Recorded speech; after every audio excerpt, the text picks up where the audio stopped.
Hello everyone, thanks for joining us here on Horizon. Well, Oklahoma imprisons a larger percentage of its population than 47 of the 50 states. Now, does that mean Oklahomans are just less law-abiding? Not at all.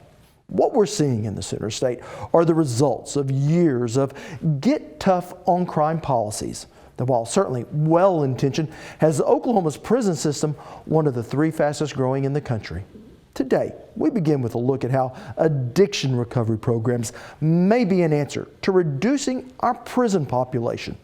Austin Moore takes us to Ada, Oklahoma to visit a program called SOAR, which is short for Southern Oklahoma Addiction Recovery.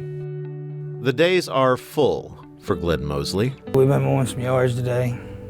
Tomorrow we'll do the church. Next Wednesday, I guess we'll pick up food for the needy, and Thursday we'll pass it out.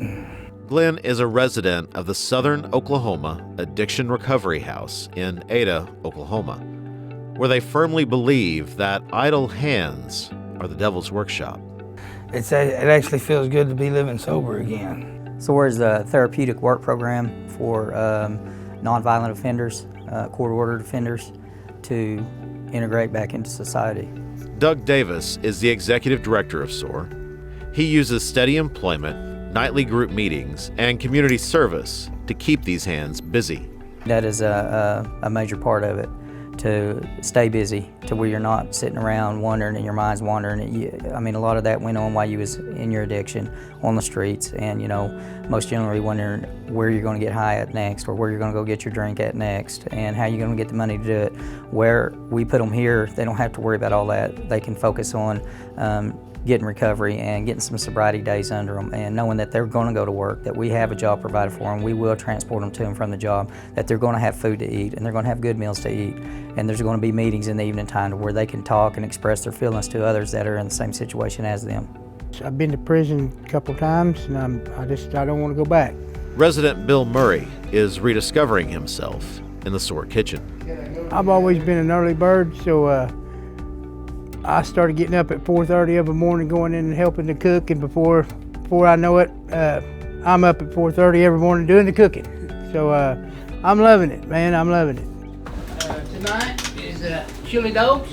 It's putting structure back in my life.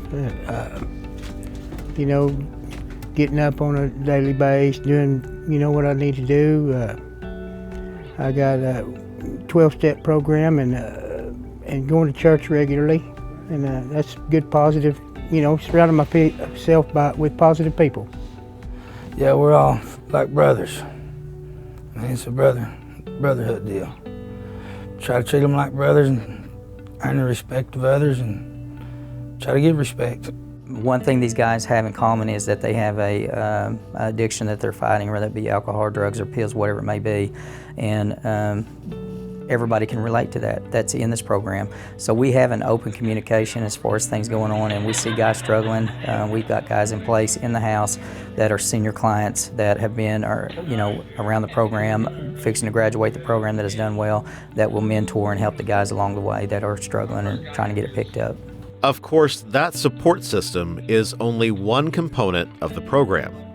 SOAR is, after all, a therapeutic work program. If they're here, it's because they haven't been doing normal things in life, such as getting up and going to a job, providing for their family, themselves, taking care of their utilities, whatever it may be. So that is what SOAR gives these men: a job and a pattern reflecting a normal, successful life. Duane Murray, president of the SOAR Board of Directors, says that pattern changes these participants. You do that over a 6-month period, and you see men's attitudes changing, and it's not so much about talking, it's about doing. I am physically doing something every day, going to a job, and so their self-images start to turn around. Stephen Ballard serves as CFO for Leach, an Ada-based manufacturer and major supporter of the SOAR program. They've had a rough go of it, made some bad decisions. They can come here, maybe be encouraged, maybe learn some better habits and think, hey, here's at least an environment if I stay here and work I can succeed. Ballard says this relationship is beneficial for both participants and his company as well. They have a reason to be here. They have a reason to succeed and do well, and they're trying to get their life straight. They're trying to get back in, society where they're working hard, they're earning money, they're, putting their time, and we've always had really good, a good relationship with the guys that run the house, and we've had good success with the quality of the workers. It's a great way for us to try out employees, and if they're here for the long haul, like a handful of these guys have been, wind up staying in Ada and like Leach Co. a lot, and we're able to provide them with a full-time steady employment.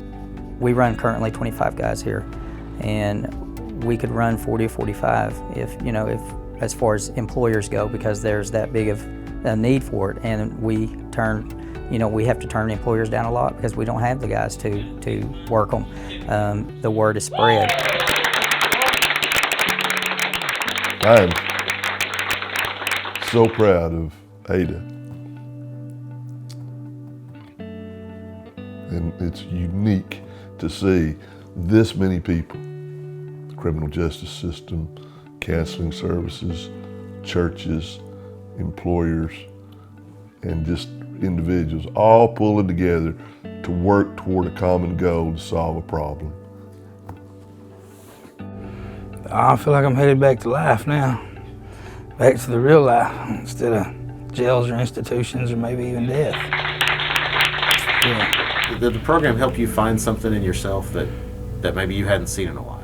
Yes, yeah, the real me instead of the monster. And that's been a struggle.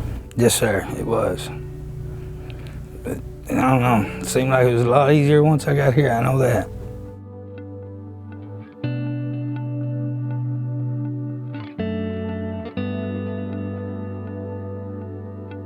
Now, while the SOAR program has so far been focused on men, the group will open its first clean living house for women in 2016. Now, when we return, the state director of the Right on Crime Project joins us to look at justice reform from a conservative perspective.